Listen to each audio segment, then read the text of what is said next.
Seguimos acá en Nirvana Verbal, el programa de hip hop de la radio pública. Espero que estén pasándolo fantástico. Y ahora se viene la columna de mi compañera Flor Viva. ¡Viva! ¡Viva!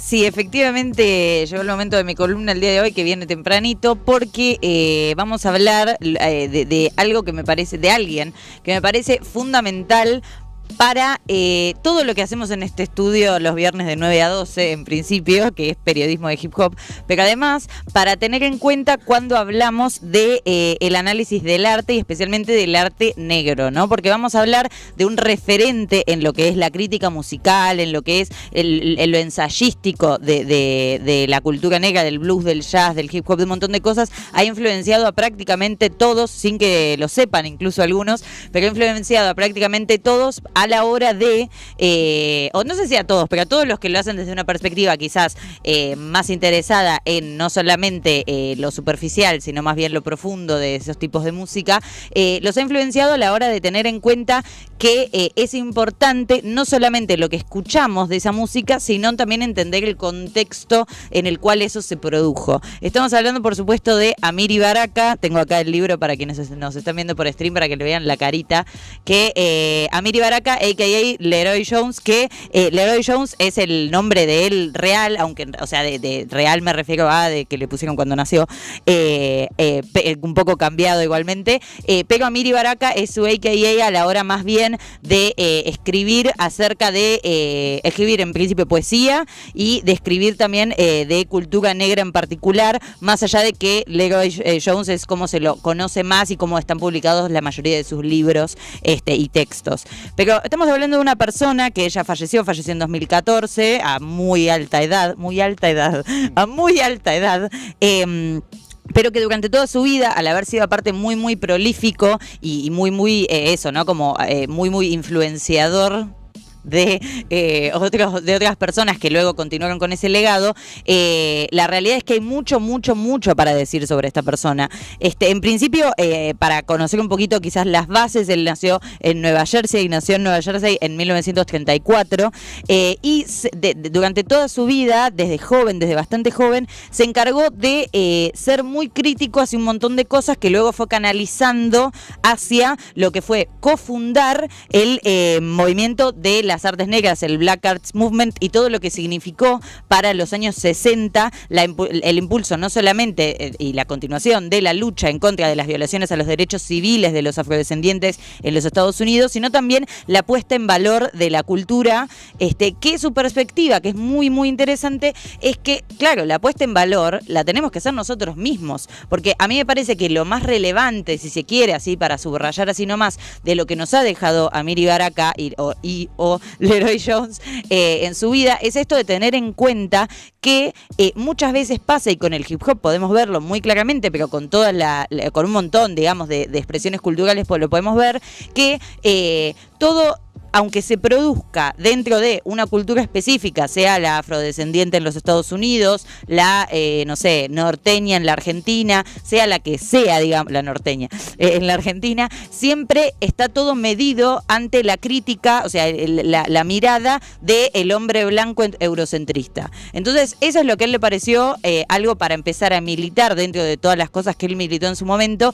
Esto de tener en cuenta que, por ejemplo, el jazz, él se enfocó mucho en el jazz y en el blues, pero muchísimo más en el jazz. El jazz, que hemos hablado en este programa de cómo de ser algo popular terminó volviéndose luego de un amplio recorrido en algo de las élites, algo que se ve como algo fino, elegante por parte de las clases altas, de la hegemonía cultural en un montón de partes del mundo. Entonces él se propone criticar, desde ser crítico me refiero, esa cuestión de por qué primero tenemos que buscar la aprobación de esos sectores que no son los que originaron esta música, y por otro lado, la otra como el otro filo de eso es también tener en cuenta que justamente él decía, también en ese recorrido hubo un montón de personas afrodescendientes que se quedaron en el camino y que dejaron de escuchar jazz. ¿Por qué? Porque empezó a mutar hacia justamente eso que decimos que es como el jazz que se hacía para la mirada blanca eurocentrista, que incluso en los Estados Unidos, ¿no?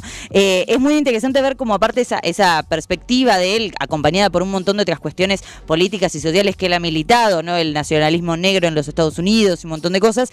Es como una perspectiva que realmente abrió muchas puertas y abrió muchas mentes a Amiri Baraka, ¿no? Como dentro de ese movimiento, él en particular es un autor que es muy claro cuando escribe y que era muy claro en las charlas que daba y demás, a la hora de justamente no temer a ser un tirapiedras en principio, pero también no temer un poco a hacer enojar incluso a sus propios colegas o a incluso eso, a su propia comunidad, si se quiere, ¿no? Entonces es súper interesante ver cómo esas cosas, bueno, no, en absoluto, no.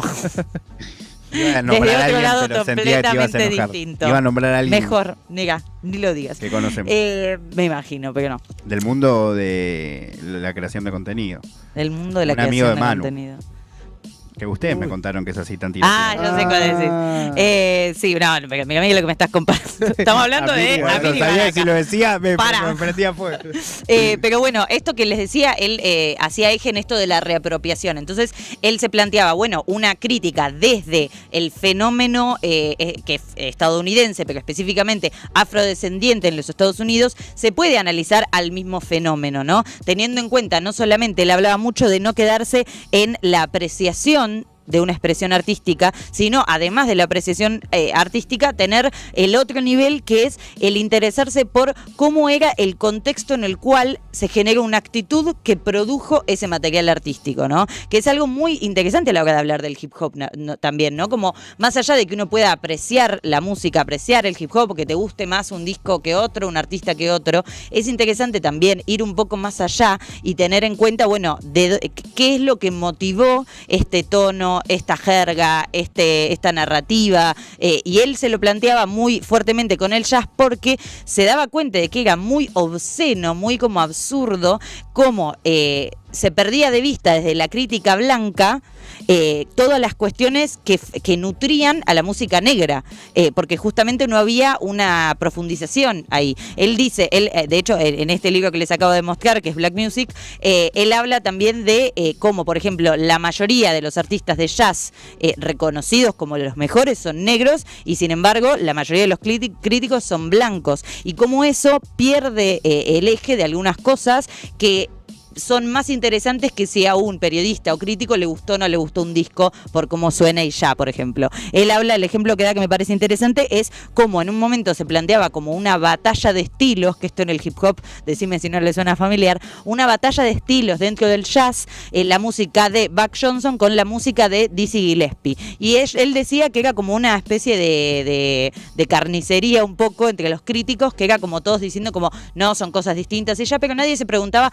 por qué esas expresiones son distintas, y desde ya que nadie se planteaba que no era una en contra de la otra, sino que eran expresiones distintas del mismo género, por distintos artistas, con distintos contextos, con distintas influencias. Entonces, él lo que planteaba era que o sea, él obviamente era una persona con una ideología muy radical en este sentido, pero lo que planteaba era tipo, más allá de que el crítico sea blanco o sea negro, él lo que planteaba era, hay una carencia de profundidad que si estás en la posición de la otredad a quienes crearon esa expresión cultural, tenés que tenerla para entender la obra.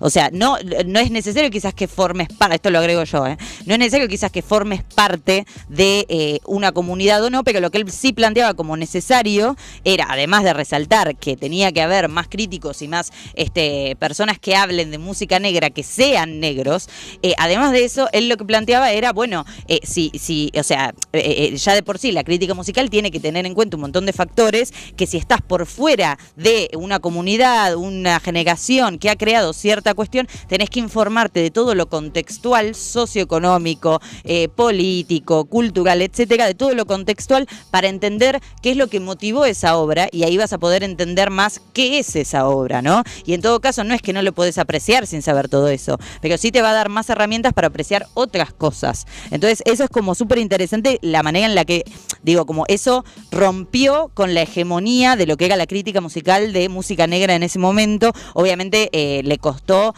también estar en muchas listas negras de contenido y de periodismo y de crítica musical, porque él no tenía miedo de decir nombres de personas que decía esta persona hace tal cosa, esta otro, y además obviamente que era muy polémico para cierta época su posición, que incluso sigue siéndola hoy en los Estados Unidos, del nacionalismo negro, porque obviamente estamos hablando de una época en la que el racismo estaba incluso peor que hoy en día. Entonces él se ha enfrentado a momentos muy complicados para la cultura negra en los Estados Unidos, teniendo una posición tan radical que quizás hoy en día hay más gente que la rescata como algo válido y piola, que dejó un legado. En ese momento era muy, hacía saltar a muchos críticos de música, especialmente dentro del jazz, donde los críticos de música se refugiaban en, no, pero yo sé de jazz, el jazz es música fina, hermosa, divina, pero los orígenes eran totalmente ninguneados e ignorados por ese tipo de personas, de críticos de música y demás.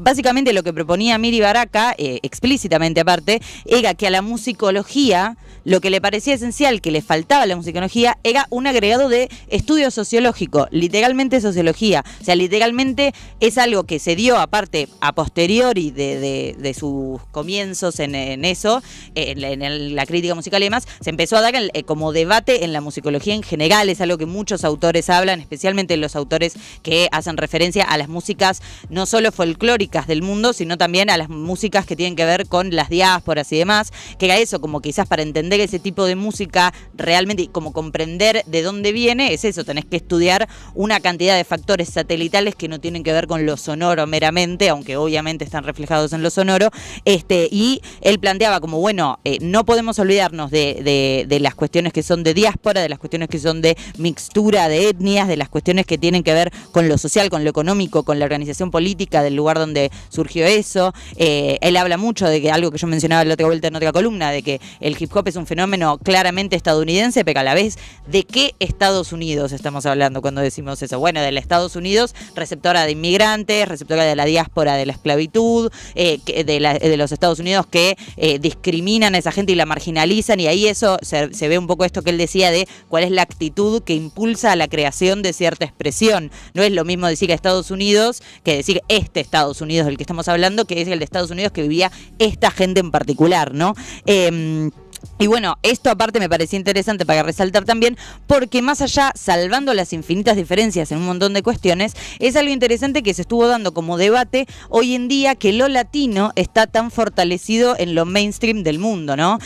Porque pensemos que hoy en día lo latino, así como tenemos Bad Bunny, incluso en lo latino, que incluyen a Rosalía por motivos que no estoy de acuerdo, toda esa cuestión, bueno, en ese nivel de masividad que tiene es toda la música latina hoy en día, justamente está siendo analizada de forma erradísima por un montón de periodistas que no conocen lo latino, pero no conocen en absoluto lo latino. Entonces está bueno ver eso, ¿no? Como hay periodistas latinos que están generando discursos súper piolas de conocer la cultura, aparte de la cultura latina que es súper diversa, ¿no? Como no es que es la cultura latina, justamente de poder marcar esas resquebrajaduras geográficas, culturales, económicas y un montón de cuestiones para dar a entender las diferencias. Con el debate de lo de Rosalía se notaba mucho, por ejemplo, hay gente que decía, no, porque Rosalía no es latina. No es latina porque, o sí, habla español, sí, en la categoría que los ponen los estadounidenses es porque la música latina es una categoría que inventaron los estadounidenses. Entonces, obvio que va a entregar todo lo que ellos quieran, ¿no? Y ni hablar si son los Grammys, claro, y todas esas cuestiones.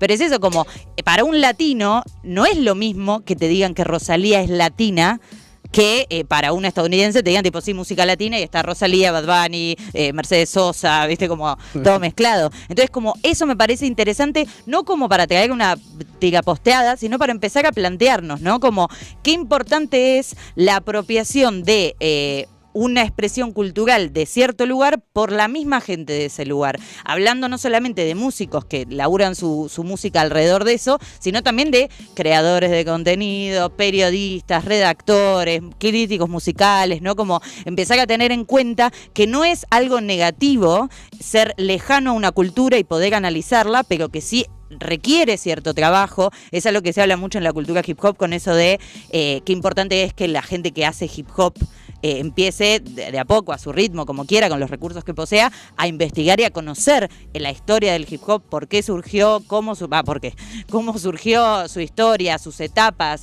ciertos códigos, un montón de cuestiones que eso, como no es que por eso no podés hacer este tipo de música, sea hip hop o la que sea, pero sí está bueno entender que cuando hay algo que es distante a lo que uno vivió en sí mismo o como culturalmente a su alrededor, está bueno entender y aceptar, ser humilde como para aceptar que hay que investigar y que hay que entender y que hay que hablar con otra gente, más allá de leer una nota, de etcétera, que siempre está bueno. Hay que inmiscuirse en esas cosas para empezar a entender esa otredad, si se quiere, desde la cual nos vamos a aprender, o sea, desde ese ángulo vamos a aprender muchísimo más para entender esa música también y esos códigos y un montón de cuestiones. Y pasa mucho, tanto con la música latina como con el hip hop en general, ¿no? Esto que decía, como me acuerdo que surgió este debate cuando, por ejemplo, se canceló a Cazzu por haber usado la palabra, la N-word, hace no sé ni cuántos años había salido, no me acuerdo qué tema era tampoco.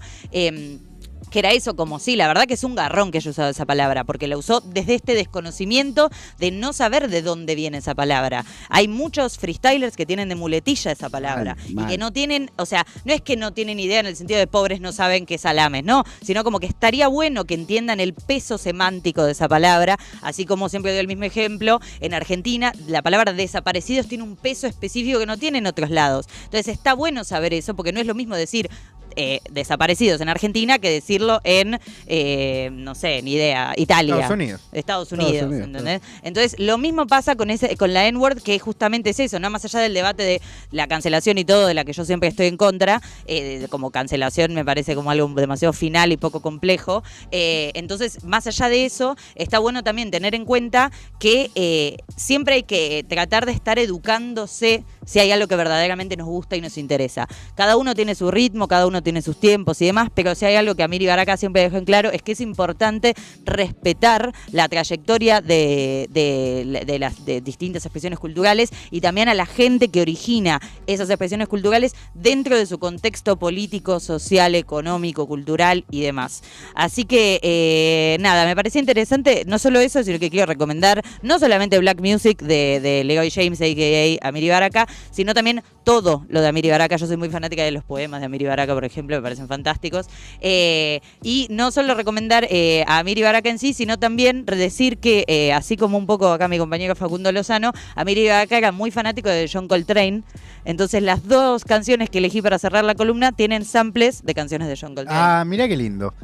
Antes de que cierres y mandar las canciones y darle la bienvenida a nuestro amigo Pablo Abarca, que ya se ha sumado a la operación de nuestro programa, de esta nave nodriza llamada Nirvana Verbal, el programa de hip hop de la radio pública.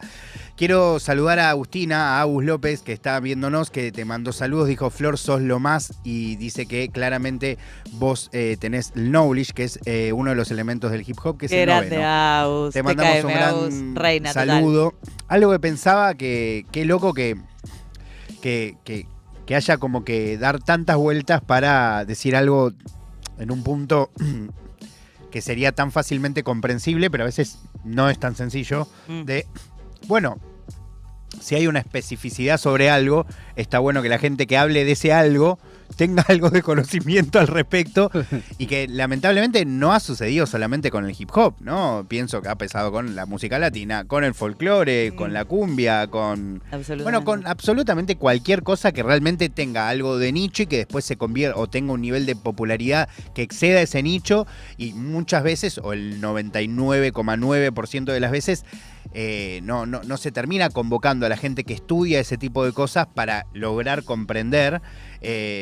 Y es loco porque la ignorancia siempre te pone en un lugar muy extraño. Ojo, exacto, eso iba a... La ignorancia se puede abarcar de muchos lugares, como bien decía Flor. Uno puede ir a su tiempo adquiriendo conocimiento, te puede llevar toda la vida, como a todos, porque nadie sabe todo nunca. Ahora, sí, hablar desde el lugar del conocimiento, cuando uno no posee ese conocimiento, o exponer, como pasa generalmente, un montón de gente, que de hecho es un poco la característica también de la época, un montón de gente creando contenido sobre algo que en realidad sacaron de una página que no saben quién la escribió, no saben cuándo la escribió, no saben si está bien hecha o no, y literalmente lo sacan, lo ponen en su computadora y vos los ves diciéndole, no, bueno, porque tal canción que sacó Duki y Acru o no sé qué... Y no ves no ves nada, ¿viste? Claro. No ves un conocimiento, no ves un deseo. Hasta un contenido original, te digo. Bueno, pero eso ya es un montón, ¿no? Pero sí es muy común y, como digo, lo vemos en todo, lo vemos en... Incluso, bueno, ahora que... O sea, que el hip hop o que el stream o que todo se convirtieron en cosas mainstream, ¿no? Digo, vemos un montón de personas hablando de eso y de esas personas de una manera que a mí siempre me da pena. Incluso recordaba muchas charlas que hemos tenido, Flor, incluso algo que en su momento hablaba en mis stories hace un tiempito, de eso de importancia de quién está contando tu historia. Exacto, sabes que justo iba a agregar un snippet en ese sentido que tenía también que ver con esto que decías de la ignorancia, porque algo que resalta mucho a Miri Baraka con respecto a, por ejemplo, la cultura negra es por qué es importante que se siga conociendo incluso muchos años después estos orígenes y todo. Y él habla, por poner el ejemplo perfecto, de cómo con la diáspora de la importación de esclavos a los Estados Unidos, por ejemplo, que se desencadenó sobre todos esos que llegaban desde África a los Estados Unidos una destrucción total de sus tradiciones culturales, porque justamente, y es una frase que él dice, un pueblo sin memoria es un pueblo absolutamente desolado por la opresión, ¿no? Como el típico, la típica frase de los pueblos sin memoria, que es como está destinado a repetir su historia un poco, pero más allá de esa consigna en particular, él lo que hablaba era como eso, justamente como por eso es importante recordar estas cosas, porque la hegemonía ha tratado de romper esas esas ataduras y demás. Me puse de golpe, estoy sacando un comunicado para Filosofía y Letras en este momento. Pero no, digo como todas esas ataduras, si se quiere, a los orígenes de la cultura, por más de que esas culturas vayan mutando y mutando y mutando y cambiando y mudándose de país y que tenemos hip hop en todo el mundo y un montón de cuestiones, hay motivos por los cuales es importante tener en cuenta que hay que saber e informarse y que también hay que respetar todo lo que tiene que ver con el origen y con eso, ¿no? Como lo que impulsó, lo que dio como el trigger para que se creen algunas cosas, y que me parece importante eso, como en lo que vos decís también, como a la hora de hacer contenido sobre hip hop, que hoy hay tanta gente haciéndolo, siempre está bueno reconocer quienes, no en el sentido para que los otros son un desastre, pero sí reconocer que hay gente que realmente se interesa por terminar salvando no solamente eso, como miren cómo aprecio esto, sino poder agregar información para que sea algo nutritivo, para justamente que se sostengan todos esos conocimientos que vienen de hace muchísimos, muchísimos años, ¿no? Sí, porque incluso algo que pensaba, me recordaba el momento en que yo me empecé a involucrar con la escena de jazz argentina, cuando hace un montón de años, y empezaba a ir a, no sé, a Tobago, o a Thelonious, o a... En ese momento, ¿cómo se llamaba? El que estaba, bueno, Clásica y Moderna. Clásica y Moderna. Una cuadra después que estaba el otro que también tiene una disquería. Ya me voy a acordar. Pero bueno, como un montón de lugares que eran, en general, medio chetoides todos, ¿viste? Y para mí era re flashero cuando empecé a involucrarme con la historia del jazz, ver cómo sabía lo que dijiste antes, ¿no? Esa mirada eurocentrista que obviamente literal se trasladó por absolutamente todo el mundo, y se convirtió ya no solo en un género hecho para esa mirada, sino en un género apreciado por ese tipo de humanos. Ese tipo de humanos que discriminarían en un microsegundo a cualquier persona. Exacto. Que haya realmente, no sé, me imagino a cualquier fanático elitista de ahora o de hace 2 años que iba a un showcito en Recoleta con velas a ver un pianista que le gustaba, que se cruce a Charlie Parker caminando por la calle, ¿entendés? Digo, sale corriendo y lo denuncia, ¿entendés? Como, eso es muy loco, o sea, y que además son desfasajes que han pasado también en absolutamente todos los géneros, entre su público, entre el posible público, la gente que lo recibe, también por la dificultad que hay en la comunicación y en el verdadero contexto de dónde salen esas músicas. Claro, ¿no? y aparte ponerle lo plantea como para desnudar, si se quiere, un poco y desmitificar o quitar el velo, si se quiere, de todo eso de los orígenes, de todo. Porque él, por ejemplo, se plantea en un momento como, bueno, todo esto que estamos diciendo del contexto social, político, podemos aplicarlo a ver qué onda Mozart, ¿entendés? Como para entender quizás otras cosas de la obra de Mozart, ¿entendés? Como en el sentido de obviamente, para quizás culturas oprimidas que han tenido este tipo de expresiones culturales, aparte que hoy han sido masificadísimas, digamos, es súper importante, pero también para tener en cuenta cómo funcionaba también al revés, cómo era impuesto que cierto material era arte, ¿no? Y como en qué contexto se daba eso. Eso es ¿Sabés como qué pensé? Obviamente ahora vamos a poner los 2 tracks que elegiste, pero repensé que podríamos conectarlo con algo de lo que no hablamos y podríamos haber hablado horas, que es sobre la colabo entre Cypress y Trueno. Sí, claro. En donde Trueno también pone unas temáticas, ¿no? Algunas que las dice, pero otras que tienen que ver con su actuación y el disfraz de Fino Palacios que tiene, en donde también, ¿no? Es la importancia de esto, también dar contexto, de brindar información, de ponerse en ese lugar de entender el valor que tiene él como comunicador frente a un montón de generaciones que probablemente eso que para nosotros es obvio nunca lo hayan escuchado, aunque lo hayan escuchado en la escuela. Sí. Alguien me había dicho que, por ejemplo, había aumentado muchísimo la búsqueda en Google de quién era el Fino Palacios. Espectacular. Mirá, tremendo. Porque la escuchan pibitos a Trueno que no tienen ni idea, incluso gente grande que no tiene ni idea. Eso flash. No, espectacular. Así que bueno, Flor, ¿querés presentar? Sobre todo para que creo que igual ya sabe Pablo qué temas vamos a poner, pero preséntalos. Sí, como les decía, los 2 temas que elegí para finalizar la columna tienen samples de uno de los artistas favoritos de Amiri Baraka, que es John Coltrane. El primero que vamos a escuchar es Malcolm de Ghostface Killah, de un discazo aparte, del año 2000. Y el otro que vamos a escuchar es The Final View de Nuyabes, que es del 2003. Para, ¿puedo pegarle una canción más? ¿Cómo no? ¿Sabes por qué? Porque me acordé de el free jazz, ¿no? Y que también me acuerdo cuando yo conocí el free jazz, la manera en la que me lo bajaba la gente que lo escuchaba era como, no, yo soy re loco porque escucho free jazz. Es una cosa de locos, no sabés lo inteligente que soy, porque es música muy rara, ¿viste? Y cuando yo empiezo a estudiar a Don Cherry, a Ornette Coleman y a todos esos flasheros, ¿entendés? Como lo que empiezo a entender es que en realidad ese género era la respuesta posguerra de una sociedad negra totalmente diezmada por esa misma guerra, que en realidad el motivo por el que tocaban así es porque lo que querían era hacer sentir incómodas a esas personas que se habían convertido en los blanquitos que iban a ver la música que sonaba linda. Exacto. ¿Entendés? Y es increíble, ¿entendés? Como, porque de repente ves a, no sé, a Petirato, le mando, digo, ¿entendés? Como diciendo, no, pero mirá qué loco que soy, toco free jazz.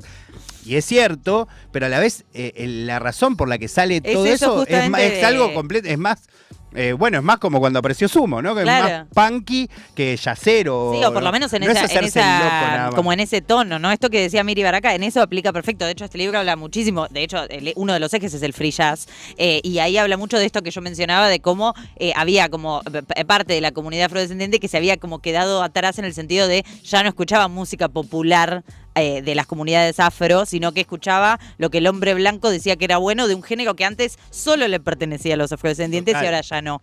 Entonces es como, por eso si están interesados en el free jazz, también este libro la rompe. Acá, antes de escuchar más música, dice Agus también que nos está viendo, los mezclaban entre tribus para que no pudieran comunicarse. Sí, es porque verdad. Hablaban dialectos diferentes. Eso es tremendo, por eso ellos no pudieron contar su historia. Alta data, ahí nos está bajando Agus. Eso aprendí el 25 de julio, que pasó, el Día de la Mujer Afro-Latina, Afro-Caribeña y su diáspora, de una musicóloga afro que presentó su libro acá en Lomas. Le mandamos un shout-out, la podemos invitar a Agus. Claro que sí, la podemos invitar. Tengo ganas de cerrar con una cita, ¿te parece? Y escuchamos los temas. Por supuesto. Porque es un poco un resumen de un montón de cosas desde el libro que yo les acabo de comentar.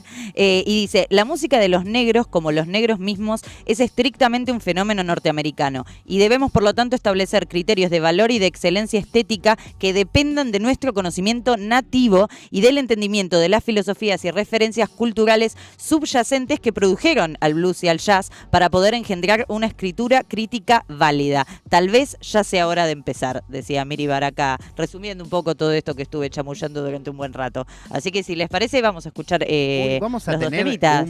Vamos a escuchar esos dos temitas, Cypress Hill y Ornette Coleman, o sea, Tremendo. alta momento musical Tremendo. que están por vivir acá en Una Nirvana gran Verbal. playlist para alguien que quiera armarla. Que pueden entrar a Nirvana Verbal y están todos estos temas en la única lista que es la mejor, la de... la mejor. ¿Quién La mejor del mundo. la que más me gusta a mí, tampoco creo. Así Humilde, que ponele aparte. La Nirvana mejor lista Verbal. es la mía, dice. Nirvana Verbal, siguen ahí la lista en Spotify. Escuchamos un poco de música y seguimos con el programa de hip hop de la radio pública. Image to the public that this is being done by thieves and thieves alone. And they ignore the fact that no,